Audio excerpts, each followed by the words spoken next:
at kulitan tuwing umaga. Ang buhay natin sa araw-araw may kanya-kanyang aw. Minsan, dala ng edad. Agoy! Kahit bagito, hindi exempted dyan. Basta't nagbabanat ng buto, panigurado. Kahit nga kung panat ang buto sa araw-araw na pagmamaneho, rain or shine, sa tindi ng traffic, buti na lang pagdating sa bahay. Nandyan si Commander. Unang hagod pa lang, nanunuot na ang init at lamig. Dama agad ang ginawa. Yung tipong instant pero long-lasting. Nakakawala ng pagod. At ang bango pa, in fairness. Yung sakit ng katawan, normal lang yan sa ating kumakain ng sagan. Kaya nga may paw.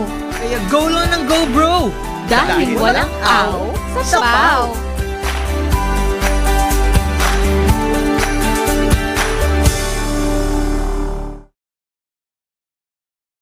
Sumasakit ang katawan, kumikirot pa ang iyong tiyan.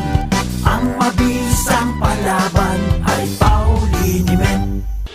Sa arthritis at rheuma, sa muscle ache at marami pa, lahat ng yan ay mawawala sa Pauliniment. Pauliniment, Pauliniment, Pauliniment, Pauliniment, Pauliniment. Pau, pau, pau, pau. Walang aw sa pau. Pare, madalas ka bang pagod dahil sa trabaho? Baka naman wala ka ng oras para sa labing-labing kay misis. Bakit di mo subukan ang Toro Capsule? Ito ay natural. May pinagsamang bitamina, mineral at herbal. Aprobado ng FDA. Hindi masakit sa ulo. Walang pamumula ng mata. At ang Toro Capsule ay pampatagal at pampalakas. Toro Capsule, tagal at lakas na di umatras.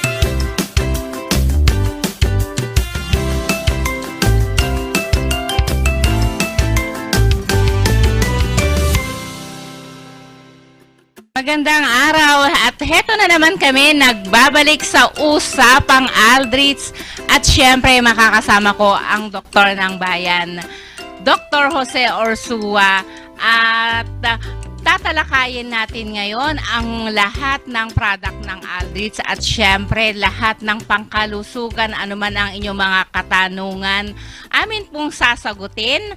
At heto, ipapakilala ko na sa inyo ang aking makakasama, Dr. Jose Ursua, ang doktor ng bayan. Maraming salamat, Ma'am Cynthia. Magandang araw po sa kanilang lahat. Salamat po at ako'y nandito ngayon. So, Doc, bakit ka nga ba tinawag na doktor ng bayan para sa hindi pa mga nakakakilala sa'yo? O nga ba, sino bang nagbinyag sa akin yan? Pero kasi, nung nagsimula nga tayo sa pagpoprograma dyan sa may Z-Radio kay Kapitan Peter, siguro short of, bininyagan ba akong ganun? Parang binigyan niya ako ng, how do you call that? Moniker or branding or... Branding siguro, Doc, Oo. kasi parang halos lahat ng mga katanungan kaya mong sagutin tungkol sa pangkalusugan. Oo, ako nakakaya naman kung lahat. Ano. Pero actually, ganun nga yung mga nangyari nun. Tapos itong si Kap Wasing, tinawag nga akong ganun. Tinanggap ko na lang po. Ngayon, usapang Aldrich. Sabi nyo nga, doktor ng bayan. Doc. Oo. Siyempre, Doc, tatalakayin natin ngayon ang lahat ng klase ng mga sakit-sakit. Yeah. Basta ako lang ay nandito kung ano yung mga tanong ng bayan. Ayun. Ano ba ang tanong ng bayan ay sasagutin ng doktor ng bayan na kagaya ng sinabi nga po ni Ma'am Cynthia, sa abot ng aking makakaya, sa kumbaga dati naman na po akong kumbaga nasanay sa mga tanong ng mga taong bayan. Taong bayan. At parang lahat nga ay sinubukan kong sagutin. Kaya nakarating tayo sa puntong ito na, uy, umasenso na ako. Meron na akong TV. Nasa TV Nasa na ako. TV na tayo ngayon. So, baka sabihin nila, dati kasi parang enigmatic parang boses lang. Dati, Doc, naririnig lang tayo sa radyo. Ngayon, nasa TV na tayo. Oo nga kaya parang nakaka-conscious ba? Sige, sabihin niyo po kung ano yung mga comments. So, comment lang po lang, kayo. At sa mga gusto ninyong mga itanong, comment lang po kayo o kaya'y mag-text po kayo sa aming text line. So, parang sabi mo nga lahat pwedeng tanongin, but then specifically, Oo, Doc. Siyempre, ang magiging topic natin ngayon, Doc, ay ang high blood or hypertension. At siyempre, ang stroke at ang cholesterol. Kung ito yung mga unang topic natin ngayon. so yan ang mga common talaga sa mga tao. Yung mga pwedeng nasa top 10 diseases Oo, Doc. or public health concerns ng taong bayan talaga yan. Oo, Doc. Marami kasing pamilya ang nakakaranas parang yung buong pamilya kasi parang parang hereditary. At timing naman, Doc, kasi ngayon mainit, lalo na sa mga taga-baba, sobrang init po ngayon. So, napapanahon na talakayin natin ang ang hypertension at bakit dumadami ang nagkakasakit ng ganitong high blood? Ang high blood kasi is really considered a lifestyle disease. Nung unang panahon nga sa medical school, ang high blood parang essential hypertension ang tawag. Alam niyo kung bakit? Essential, hindi mo ma-explain. Lalo yung mga hindi mo ma-explain, parang nagtataka ang na high blood. Pero kung minsan moniker din na na high blood ka, parang ibig sabihin parang tumaas yung dugo mo, tumaas yung presyon ng dugo mo, nagalit ka. Pero hindi yun ang ating tinutukoy. Ang mas tinutukoy natin sa point of view, dapat kung abnormal ang high ang blood pressure mo, kaya high, Siyempre meron din kung may high, may low din. Masama din either way. Ang normal value ng blood pressure pag kinukunan ka is 120/80. Yun yung parang sinet na normal. Kaya kung bumaba ka masyado o kaya tumaas ka, siyempre abnormal. May mga if I may say institution o mga grupo na kasi alam mo ang grupo na eksperto talaga sa diskusyon o kaya pagsabi kung ano normal sa blood pressure ay yung mga internist talaga and then yung mga cardiologist. Pero kasi ang high blood maraming ibibigay na komplikasyon yan. So, Doc, ano ang nagkukos ng high blood? Tulad ng sinabi ko, ma'am, yung una, yung essential hypertension, hindi mo alam talaga kung ano yung nag-cause. Okay. May ganon. Yung hindi mo ma-explain ka. Kasi pagka chinek mo yung katawan, yung tao, minsan bigla na lang high blood siya o mataas ang presyon niya, hindi mo ma-explain ka. Yun yung original. Pero Doc, meron din bang kinalaman ang mga kinakain natin sa pag-cause ng pagtaas ng ating mga BP? Yes, tama. Since tinawag siyang lifestyle disease, ibig sabihin yung kinakain, yung the way you live your life, yung pagiging sedentary, yung pagiging stress, yung hindi nag-exercise. Kasi pag sedentary, nakaupo ka palagi, yung nature ng work mo, tapos yung personality mo rin, your personality can kill you. Yung magagalitin, laging... Kaya dapat hindi ka na-stress masyado. Dapat pala lagi tayong nakangiti, Doc. Less stress, less high blood, kumbaga. So, pero meron din yung na-high blood ka kasi unang-una dahil sa physics na niya, meron ka palang as a complications of other diseases like ang isa yan na kidney diseases. Like for example, glomerulonephritis in the young. Tingnan mo, pediatric. Pagkasabihin kasi ang high blood pang matanda lang, hindi.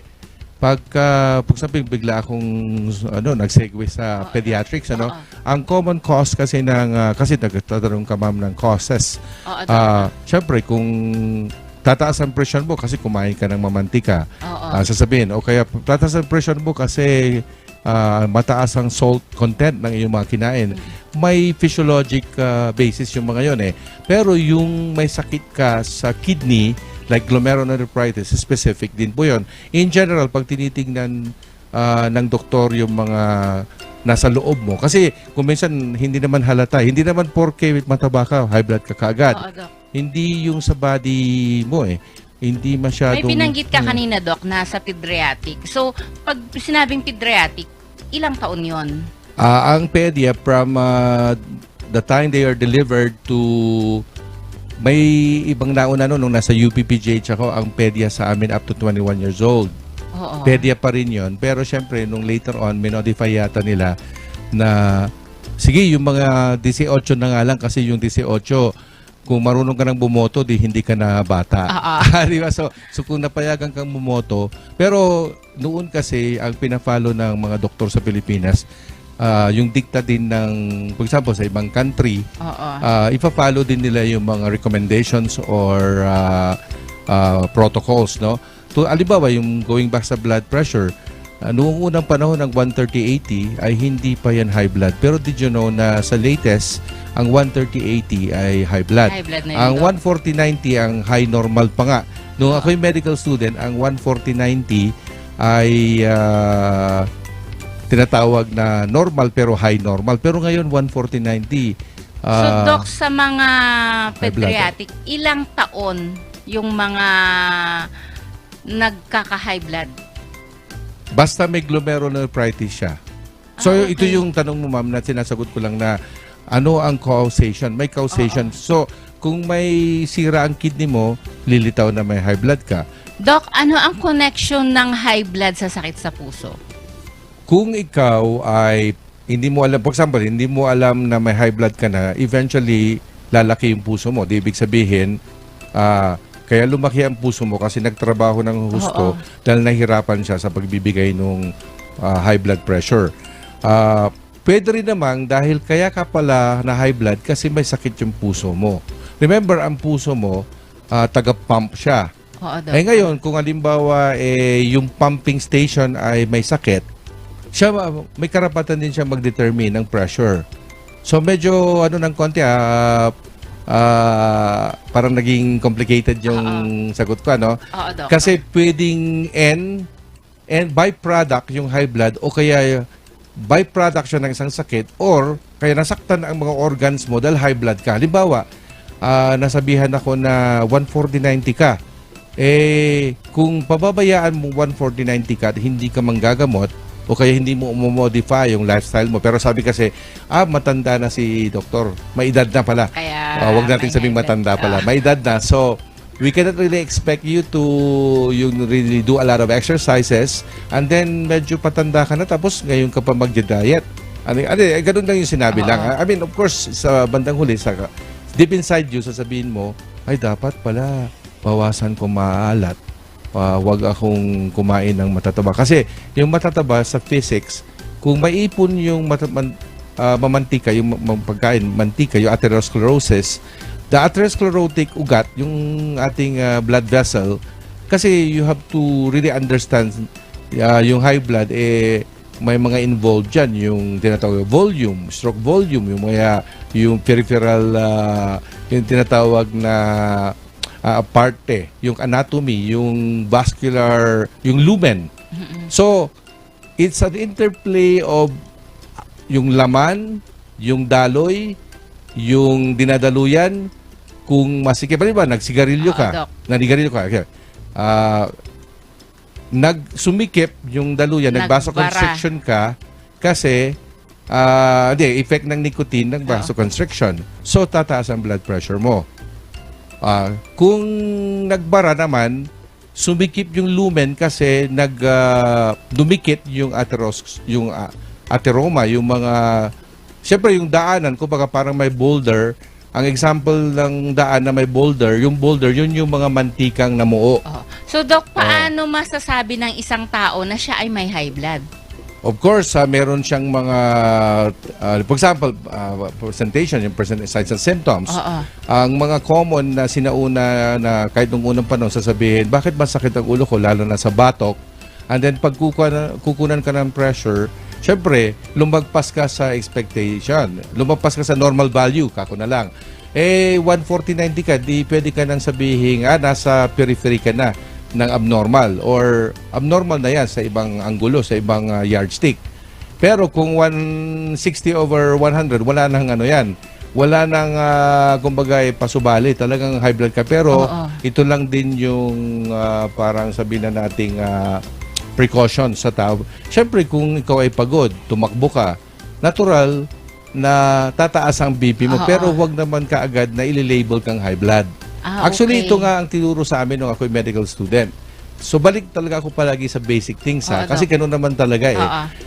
Nung tinuturuan kami para maging doktor, ang sabi nila, first time na magising ang pasyente, kukunan mo ng maraming blood pressure readings. Kaya pala, So, ito pag yung nasa luma, hospital ka, Dok, mayat maya, may nag-check ng Lalo na pag BP umaga. mo. Oo. Lalo na pag umaga. Yung mama, hindi ka pa napagod, hindi ka pa uminom, hindi ka pa gumising, hindi ka pa na-stress, would really determine kung ano talaga ang blood pressure mo. Kasi, ma'am, kung galit ka rin, natural lang tumaas. Pero it doesn't mean na high blood ka na kailangan mo ng manggamot. Okay. Na high blood ka lang kasi reaction mo yon.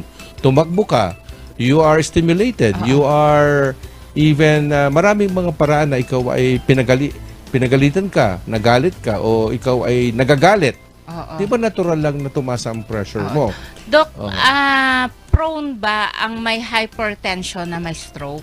Of course, kasi ang stroke is a risk factor, high blood is a risk factor for having an embolism. If you go back to understand stroke, ang stroke kasi nawala ng daloy ng dugo yung organ. Halimbawa, brain, common. In what way? Pwedeng nabara. So, anong bumara din?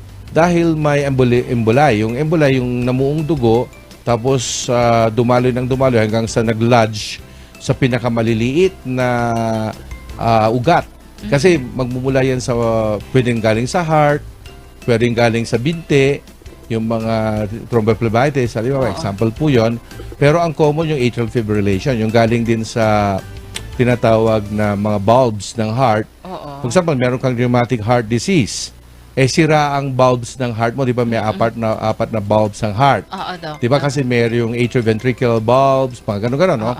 Anyway, so pag ang isang dugo ay malapot, yung common term, kaya nga doon pumapasok yung mga blood thinner Kasi pagka malapot ang dugo mo, or maraming factors na you clot,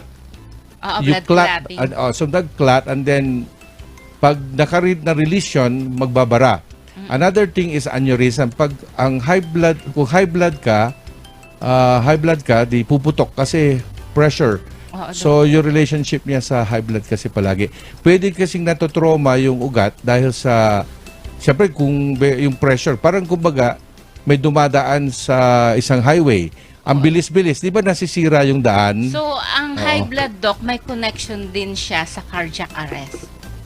Yes, although ang word na cardiac arrest ay tumigil na yung puso, in what way? Like, for example, basically, ma'am, yung atake sa corazon, pwedeng nagsimula yan sa high blood pressure, tapos na-trauma yung ugat mo, nagbuo ng tinatawag na emboli or pagbara, or nag-spasm yung nagdadaloy, yung dumadaloy yung ugat na nagsusupply sa puso, and then nawalan siya ng daloy, be it obstruction per se or nag-spasm or anything that will cause that because of high blood pressure, di ba?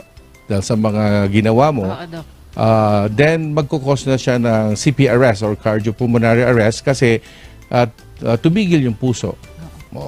Isa siya sa risk factor. So, Doc, ang difference at connection ng high blood at stroke? Ang difference, yung na-stroke na talagang parang endpoint nung hindi na pwede kasi magka-high blood yung na-stroke na kasi kumbaga end result ng pagiging high blood. Risk factor yung high blood kasi na siya yung nag-cause ng pagkawala ng daloy, pwedeng trauma, injury, kaya nag-cause ng embolism. Yung embolism, yung clotted fibrine or yung clotted blood will cause obstruction. So, hindi sila, parang evolution kasi yun, ma'am. Evolution means, bago ka ma-stroke, ma-high blood ka muna. Doc, ano po ba ang stroke at kailan nangyayari ito? Sa pagbabalik ng Usapang Aldrich, sasagutin ng ating doktor ng bayan ang lahat ng katanungang ito.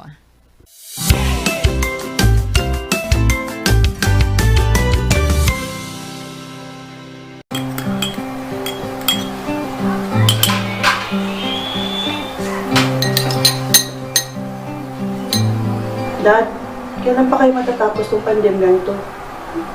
Masyado na kasi ako nag-aalala para sa anak natin.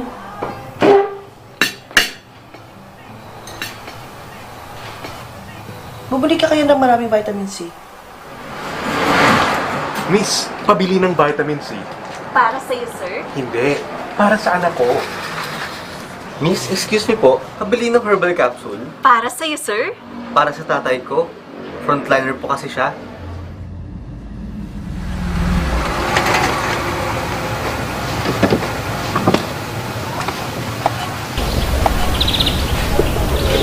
Pa! So, turunin yung ulam pa.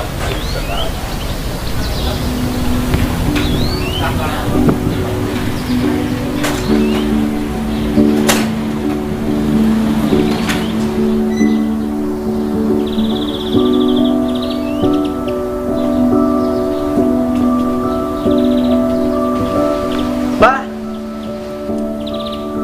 Diyan ka lang.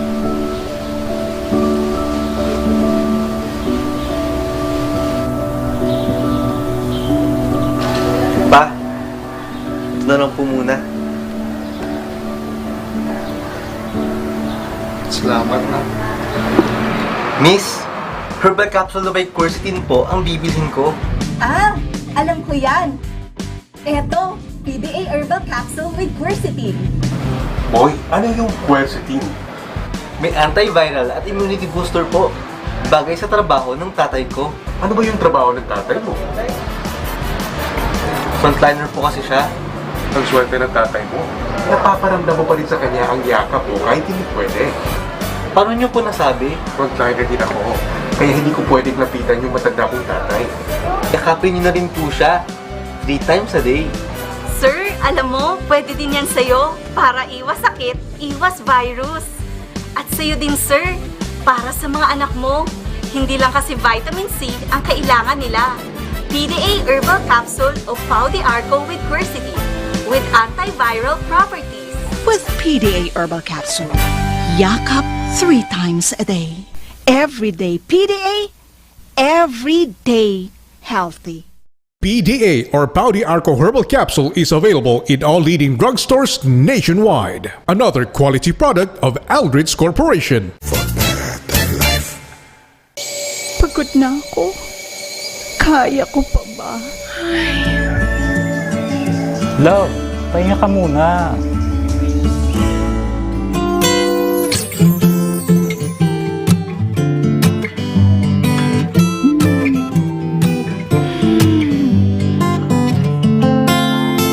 Mamaya ulit.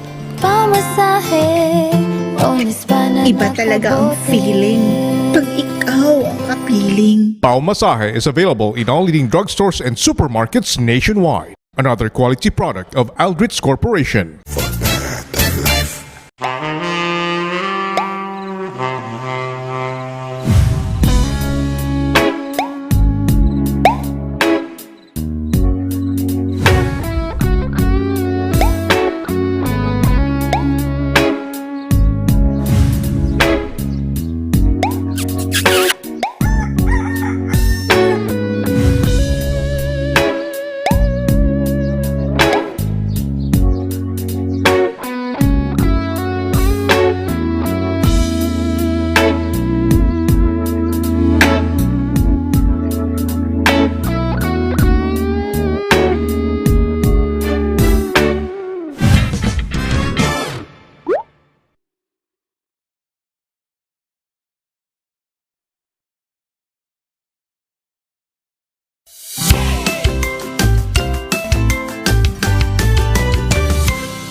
So po, sa pagpapatuloy ng ating usapan, sasagutin na ni Doktor ang ating katanungang naiwan kanina. Dok? Medyo nag-isip lang ako, ang dami ko palang sasagutin. Dok. Yung stroke, sa old na yung mga tao, na-stroke. Palaging sa brain.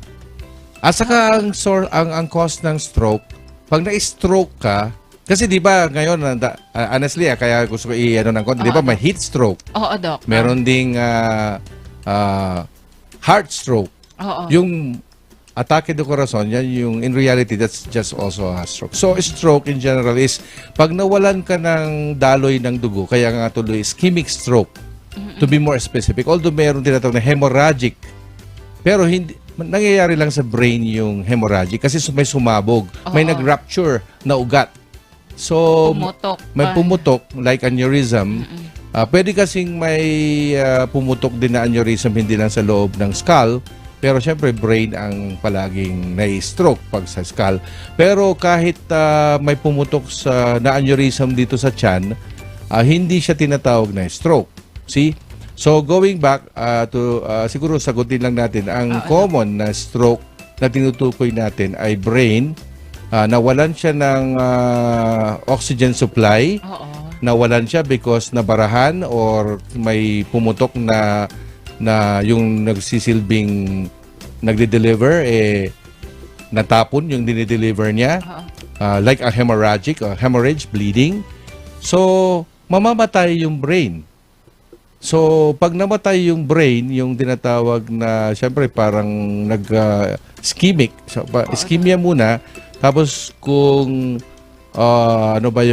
necrosis, yung naging necrotic yung tissue, hindi na siya magpa-function kasi wala nga po siyang daloy ng dugo. Parang sa ordinary lang na kamay paa, di ba? Pagka nawalan ka ng daloy, para kang, although hindi natin tinatawag na stroke, pero ang gusto ko lang sabihin, di ba, worse would be mangingitim, magiging cyanotic, yung bluish. Pero kung palaging nawawalan ka ng daloy, although hindi tinatawag na stroke po yon, ang mga kamay at paa, di ba, parang alibugbog o yung parang agpikal-pikal. Pero brain is the most important part of the body. So, Doc, paano mo malalaman na nai-stroke ka na? May tinatawag na transient ischemic attack. Yung may mga nauutal, kasi syempre, yung kung saan yung parte ng brain ang nawawala ng daloy, kung center for speech, yung speech mo, hindi porke nauutal ka, of course, syempre, kailangan anuhin ng doktor yun kasi nilolocate naman yan ng mga CT scan, kaya may mga MRI, may mga angiogram kasi hindi pa rin alam kaagad. Halimbawa din, pwede ring stroke-like presentation ang nawalan ng sugar. Hindi ka kumain, so na-stroke-like ka rin. Kasi ang daming mga inalagaan craniocerebral injury. Yan yung mas ginagamit ng mga neurologists, yung CCI, mga ganyan. No? Kasi yung brain natin, siya yung nagkukosla, yung pagsalita natin, yung paggalaw ng mga kamay natin, yung kilos. Central nervous system kasi ang nagsasubserve. Kaya oras na yung area niya, may area 51 o area 55, may area yan eh. Kung halimbawa yung area na yon ay nawala ng daloy, mamamatay, mag-ischemia, tapos magne-necrose, ito yung mga terms na ginagamit natin. So, bigla na lang siyang magpre-present kasi ang tanong nyo nga, presentation. Pwedeng, for example, nai-stroke yung left side of the brain and then you are right-handed kasi kukuros nga, no? Nako, neurology ito talagang, ito yung pinakamahirap ko na subject sa medical school, no? Tapos dito pa ako napunta, no? Anyway, ito lang ang basic sa mga doktor. Basic lang natin kasi after all, you don't really need a neurologist to explain to the patient naman eh. So, in reality, any doctor should know all this, no? So, pagka ikaw ay mga presentasyon ng paralysis, hemiparalysis, biglang hindi mo may galaw, kaya di ba, yung strength, for example, ang mga pag-test ng doktor, ma'am, kukunin yung brush, no? Biglang sabi dito sa sa side mo. Kukunan lang brush o kaya sasaktan ka ng konti. Kung ito po sa kabila 100%, ano yung pakiramdam nyo sa kabila? Pag sinabing 50 na lang, nai-stroke na siya. Kasi nababawasan yung pakiramdam, sensory. Next, yung motor. For example, normally, if I could taas may kamay, yung motor strength, pero ito, nothing is just the gravity. Pero kung pipigilan pa ng doktor to, tapos naitaas ko pa rin, 100% pa yan, 5/5. So, scoring system ng doktor. Yung doktor may gagawin sa'yo.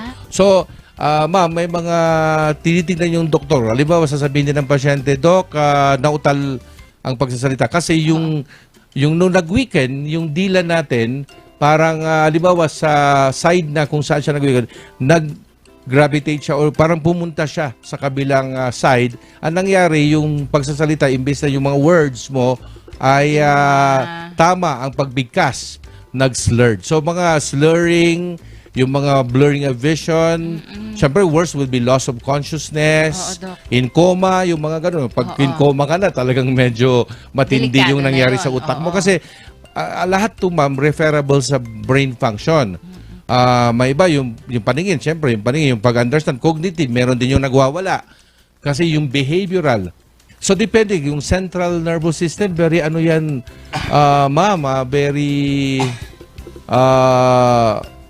ang brain kasi natin, ang sentro, di ba? Sentro ng lahat-lahat ng function ng katawan natin, ma'am.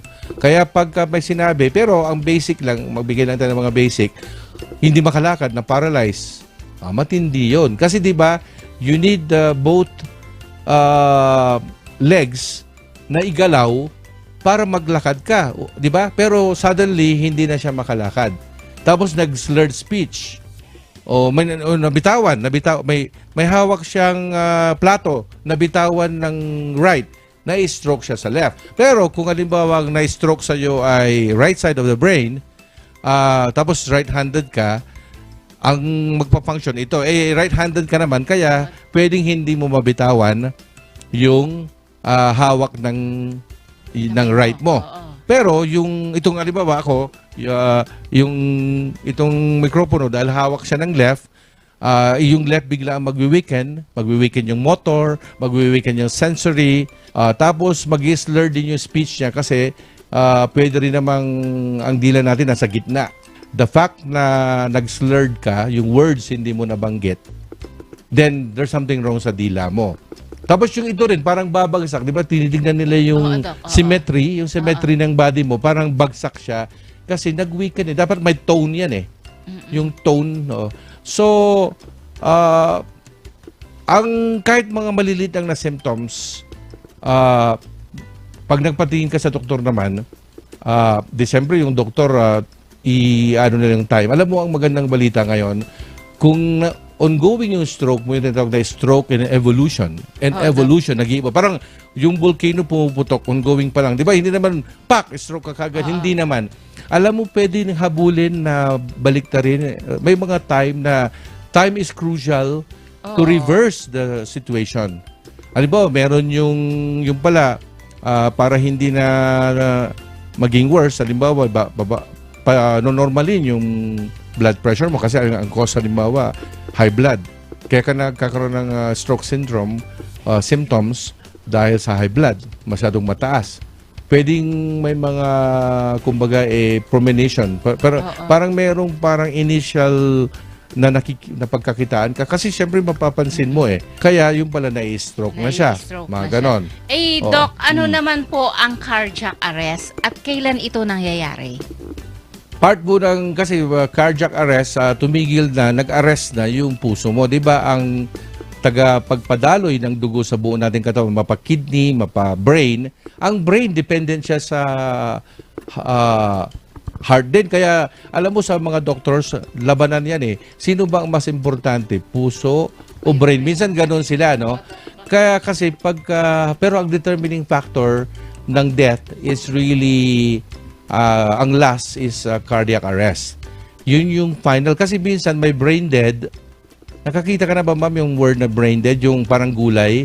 Pero inaalagaan kasi yung puso niya malakas pa rin. So, actually, Doc. May brain dead, pero for as long as hindi nag-give up ang puso natin, buhay ka pa rin. Yun nga lang, function-wise, gulay ka, sabi nila. Yung cardiac arrest kasi, yun ang finale. Pagka talagang hindi na namin ma-revive yung puso, Kasi di ba pagka, for example, ma'am, ito example, nung nasa UPPGH ako, may darating na pasyente. Tingnan mo yung, 0-0. Ano ibig sabihin? 0 breathing, 0 heart. 0 talaga, ma'am. Pero, kung within 5 minutes, marirevive kita, pwedeng walang brain damage. Hindi madadamage yung utak mo. Kaya dependent pa rin sa heart. Ang una namin, di ba yung bilang isang emergency doctor, di ba yung heart pump? Kaya kung nangyayari yan sa pamilya nyo, halimbawa, you may not be a doctor, but you're supposed to thump, yung magsi-CPR ka, you start pumping, kasi you're trying to revive the individual. Why? Because the most important part really is the heart. So ako, hands down sa araw na to, heart talaga importante. So pag nag-cardiac arrest nga, pwede bang i-revive yung tapos hahabulin ko na ma-revive kita para within the 5 minutes, hindi ka mawala ng oxygenation sa brain kasi oras na magpatuloy yung delay ng pagdaloy ng dugo sa brain, mamamatay yung brain. Pero pwede kong ma-revive yung heart mo, tapos hindi ka na nasa cardiac arrest. Kasi na-revive na kita, binigyan kita ng epinephrine, ginawa ko yung CPR, yung ACLS, yung Advanced Cardiac Life Support System. Doc, napag-uusapan natin yung kanina, kung connection, yung mga sakit-sakit. So, Doc, tanungin kita ngayon, ano ang connection ng cholesterol, ng high blood, at saka ng stroke? Kung pagko-connect-connectin mo yan, syempre yung cholesterol, saan ba galing yan? Kinain.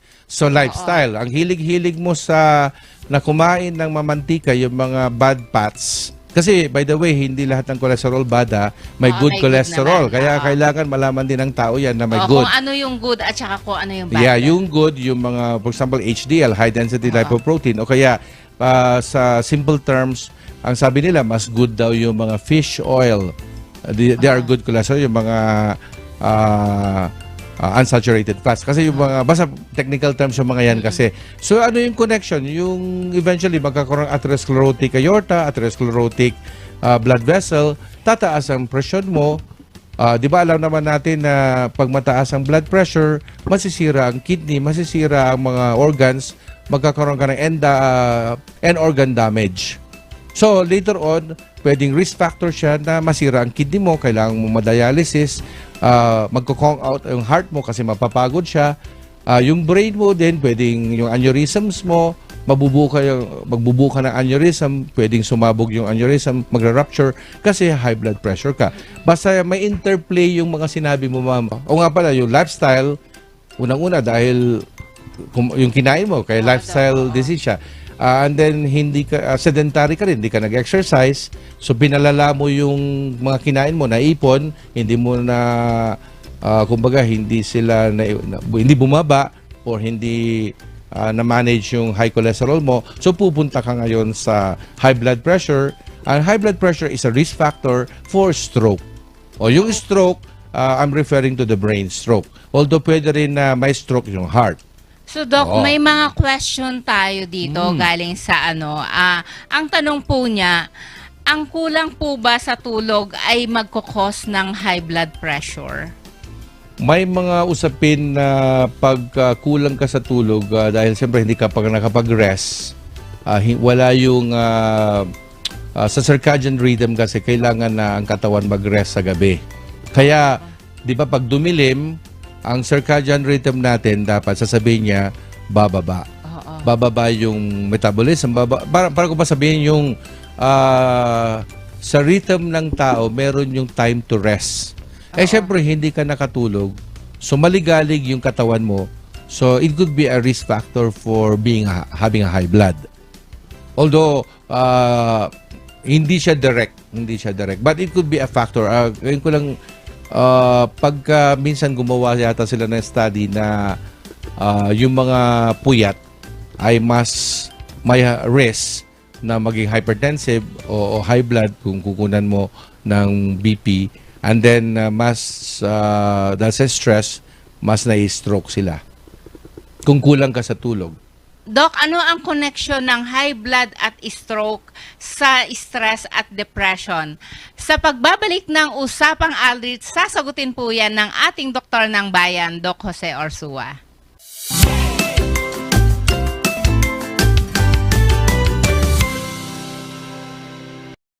Sumasakit ang katawan, kumikirot pa ang iyong tiyan. Ang mabisang palaban ay Pauliniment. Sa arthritis at rheuma, sa muscle ache at marami pa, lahat ng yan ay mawawala sa Pauliniment.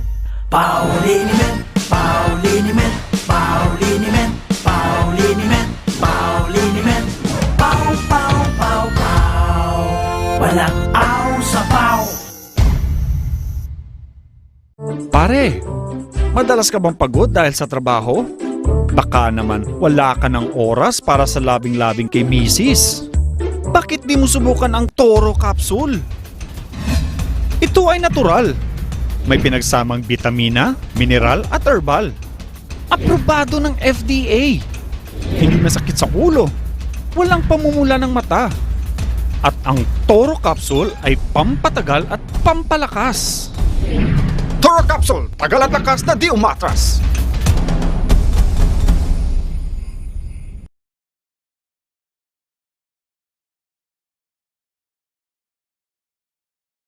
Ang buhay natin sa araw-araw may kanya-kanyang aw.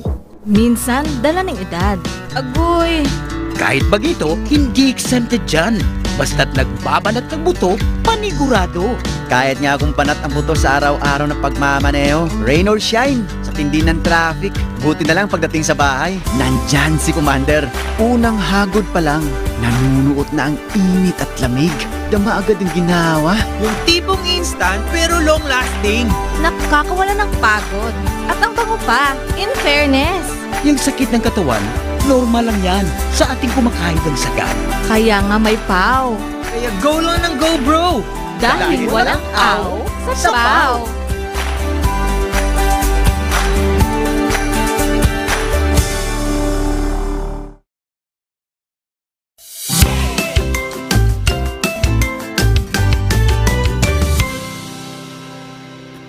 Welcome back sa Usapang Aldrich at ito na. Sisimulan na natin ang Usapang Lunok. Kasama pa rin si Ma'am Cynthia Madrid at ang Doktor ng Bayan, Dr. Joe Osua.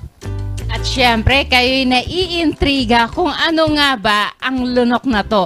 Kagaya kanina ng naging topic natin na madaming namamatay dahil sa aspiration. So, karugtong pa rin nito, meron pa rin siyang in relation ito sa Usapang Lunok. Kung ano ito, abangan natin kay Dr. Ursua sa kanyang explanation kung ano nga, bakit nga ba nakakamatay ang lunok. Ako na lang magtatanong diretso. Dun sa Usapang Jugs AA, pag hindi mo napigilan, pwede bang lunukin? Masama bang lunukin? Bawal ba? Or may side effect ba? Magdiretsa ang salita tayo ba kung ano nang isipin ng mga nanonood ngayon, excited. Walang mali siya, Doc. Walang mali siya. Kasi syempre kung hindi natin specify, pag nalunok mo yung nilabas ng either of the sexes. Pero siguro ang tanong mo, sir, yung mas yung malaman, yung mas yung similya, sabi semen, no? Kung nalunok mo siya, unang-una ang paglulunok ay sinasadya kasi it's a voluntary decision. You made a decision, hindi pwedeng na-aksidente lang yon, no? So, i-correct ko po yun. I'm sorry, but swallowing is a conscious effort. Kasi part yun ng ating ng defense mechanism, sir, ma'am, na ang katawan natin kung ayaw talaga, pwede mo namang isarwa or idura or ilabas, no? Pero kung sakali na hindi nyo talaga sinadya nyo out of love or walang masama kasi after all, ang semen is made up of protein, fructose, sugar, at saka mga citric acid at mga kung ano-ano mga sperm cells lang naman. Doc, sa lalaki yun. Paano pag sa babae? Ang babae kasi wala silang semilya, pero pwede rin silang yung squirt kasi ihi yun. Kasasabi ko lang nung kanina na wala pong masama kasi kung alam mo, na-identify mo bodily fluids, puro kayo lunok kasi, puro kain, if you understand that it's part of the body. Pag ba mataas ang mas mataas ang testosterone level mo, mas madami ka bang mailalabas? Pwede kasi syempre kung direct relationship ng madami, pag the more you are stimulated and yung tagal ng yung sexual activity, sa tagal ng interval, syempre makakadagdag sa yung amount of stimulus, yung stimulation. Kung lahat magbibigay, sasabihin ni prostate, magdo-donate ako ng 50%, gano'n. Pero normally 20 lang siya, di ba? Pero yung seminal vesicle, tapos syempre yung ejaculatory duct, magbibigay din. Tapos yung paano hihigupin yung laman ng balls mo, yung mga sperm cells, no? Yun yung magko-contribute sa dami ng ilalabas. Pag malabnaw ba or malagkit, meron bang impact sa pagbubuntis ng babae? Or pag sinabi niya, malabnaw? Physical, those are physical. Normally, ang similya, pagkalabas, clotted din, kasi para hindi kakalat. Pero one of the factors for fertility is the ability to liquefy. Yung liquefaction. Kasi yung dito mag-a-act yung mga enzymes, no? Siguro yung kalabnawan, physical lang yun, Sir Jomar. Pero hindi dapat gamitin na basihan automatically para sa kanyang kakayahan para mag-fertilize. Kasi ang basihan ng kakayahan is more on sperm count. After all, ang seminal fluid is made up of the sperm cells, that's a solid part, and then yung mga liquid part, yung mga prostatic secretions, yung iba't ibang nagbibigay yung mga iba't ibang parte. Pero iba rin yung nagsagu-sagu ka kasi medyo ikaw ay celibate ng mga ilang buwan, kaya nagkaroon ka na ng pearls. Yung nagsagu-sagu. Na yellow. Yung ejaculation ba nakakababa ng stress? Or depression? Something? In general, be it sex in general, when you reach an orgasm, our body, our natural opioid will be secreted. When you talk about opium being addictive, merong memory na it's a nice feeling, yung beta endorphins. Marirelease yun, kaya ang sarap ng tulog. Yung brain natin ang magbibigay ng tinatawag na peaceful, kasi yung natural opioid. The word opioid, meron tayong natural opioid. Oo. Nakita mo yung batang naipit ang kamay, tapos umiiyak siya, tapos sasabihin ng mami, kukunin yung kamay, ibablow niya, tapos sasabihin, wala nang aray yan. You know why totoong walang aray? Because yung act of, yung massage therapy, yung pagyakap, yung hinag mo, and then kinausap mo siya, tapos yung blowing will cause, that kid will secrete natural opioid, and then biglang wala aray, tapos nakangiti na. Yung aray, sabi initially umiiyak, tapos biglang peaceful, paano ba sabihin yung parang naibsan yung pain niya. Kaya, sir, yung sinasabi, na-allude mo na ikaw ay mawawala ang depression, mawawala yung mga negative mga feelings. sorrow or something. We would say, nobody would say, ayoko niyan. I don't know, pero o kaya they would pursue it. Tingnan nyo, after this program, million na ang viewers natin. Doc, during discussion, may mga previous discussion kasi kami regarding sex. Ang sex is nakakatulong daw sa heart health. Dati Doc, kong sinasabi. Sasagutin mo yan sa pagbabalik ng okay. Usapang Aldrich. Tutok lang kayo dito at sasagutin yan pamaya-maya lang ni Doc. Si Mr. ba ay nangihina na? Walang gana? Di na tumatagal? Wala nang gana sa romansa? Huwag kang mag-alala. Narito na ang Energo Toro Capsule. Ang Toro Capsule ay isang food supplement for men. Ito ay may unique combination ng mga potent herbal plants, vitamins, minerals na nakatutulong para ibalik ang sigla at lakas ng mga kalalakihan para ibalik ang init ng pagmamahalan. Ang Toro Capsule ay may tinatawag na Ergo 5 formula na siyang nagpapabalik ng tagal at lakas ng mga kalalakihan. Ang Ergo 5 ay ang kakaibang kombinasyon ng herbal plants na napatunayan ng mabisa para itaas ang energy, libido at sex drive ng mga kalalakihan. Guarana seed powder, horny goat weed extract, Korean ginseng root powder, ostro herb powder at spirulina seaweed powder. Aside sa mga herbal plants, ang Toro rin ay may mga vitamins and minerals. Vitamin A, C and E, vitamins B complex, calcium, zinc, taurine, L-arginine. Sa regular na paggamit ng Toro, ito ay nagbibigay benepisyo sa mga kalalakihan sa pamamagitan ng increase ng testosterone level, improve ang sexual stamina at physical endurance. Ang Toro Capsule ay aprobado ng Food and Drugs Administration at ito ay isa namang tiyak na quality products na handog sa inyo ng Aldrich Corporation. Mag-Toro Capsule na sa Toro Capsule, tagal at lakas na di maatras.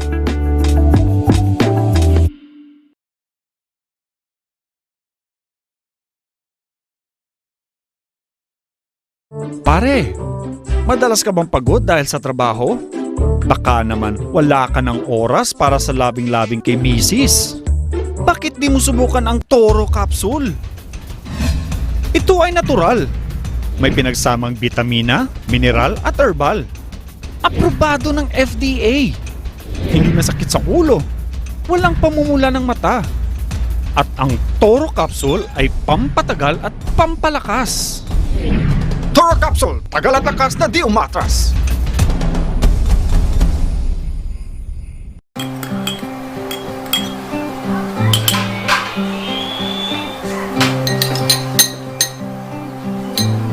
Dad, kailan pa kayo matatapos tong pandemya ito? Masyado na kasi ako nag-aalala para sa anak natin.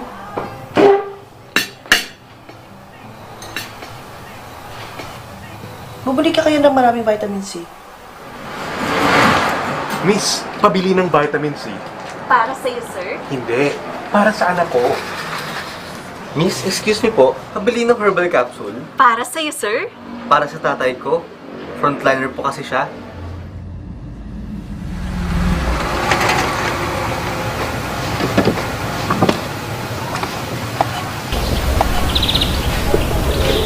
Pa! So, turunin yung ulam pa.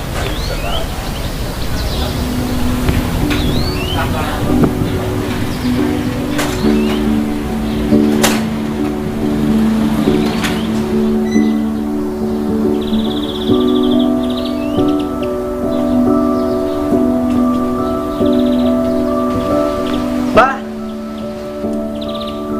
Diyan ka lang.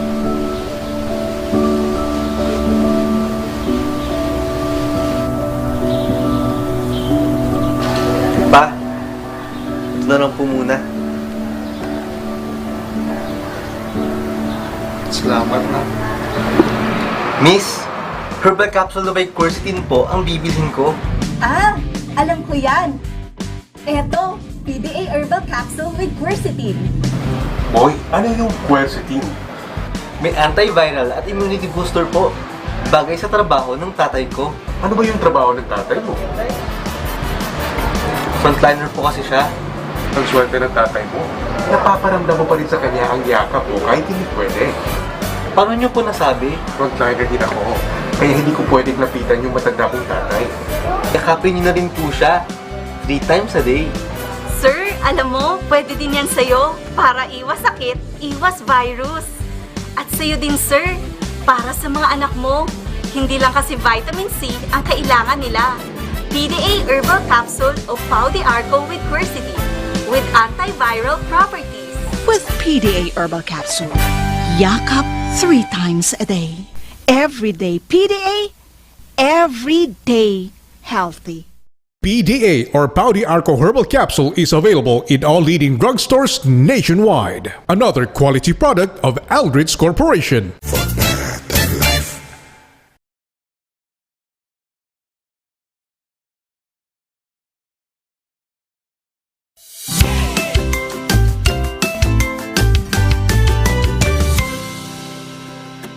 At tayo'y nagbabalik sa Usapang Aldrich at ito'y hatid pa rin sa atin ng Toro Capsule, pangmalakasan, pangmatagalan. At ngayon, sasagutin ni Dr. Ursua, ang doktor ng bayan, ang katanungan ni Sir Jomar. Sir Jomar, pakiulit nga po ang tanong mo. Doc, doktor ng bayan, ang tanong ko is, ano ang relationship ng sex doon sa heart health or yung overall na health ng isang lalaki? May relationship nga yung function kasi yung blood vessel. Yung atake sa puso kasi, ang pathophysiology ng atake sa puso is kaya ka inatake dahil hindi nadaluyan ng dugo yung puso mo. In fact, yung Viagra, yung sildenafil, was intended for chest pain, for heart problem na akala nila pag ininom mo yung Viagra, yung puso mo hindi na masakit. Kasi bubukas yung vessel, mapupuno ng dugo. Siyempre, kasi ang pain process dahil nga walang daloy ng dugo, naipon yung carbon dioxide, naipon yung mga pain neurotransmitters. Pagka ganun kasi, kailangan yung daloy ng dugo, kaya pwedeng related yung erectile dysfunction or yung sexual performance sa heart health. So, sa madaling salita, they are related, yes. So, okay, Doc. Kanina mention mo yung mga gumagamit ng mga food supplement for sex enhancement. Kung may nabubuhay sa sex, meron din bang namamatay?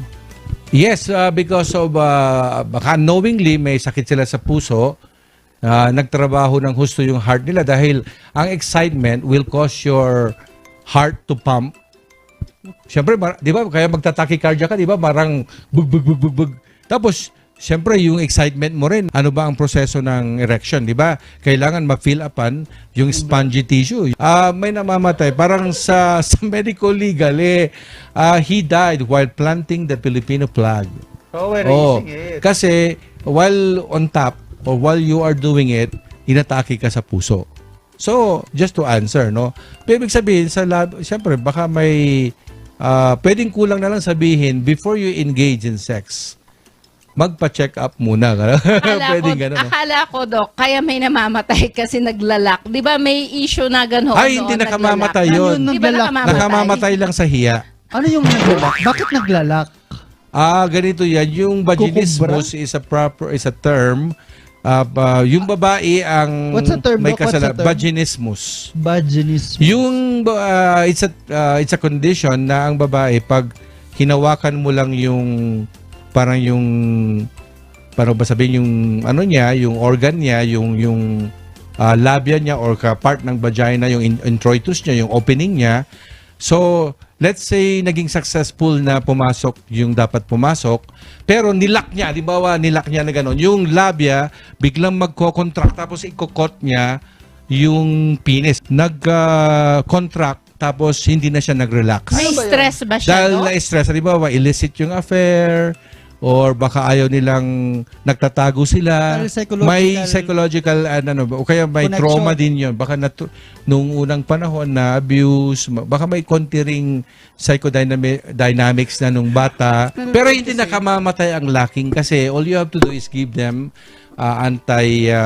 relaxant? Relaxant o kaya patulugin mo lang, sedate them. Actually, nakita ko ito sa isang sa FB, nakita ko na parang pinapakita nila na heto naglock sila. Oo, naglock sila tapos dinala sila sa hospital.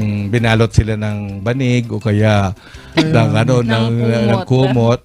Kasi syempre mapapaaray kasi yung lalaki pag pipiliting tanggalin.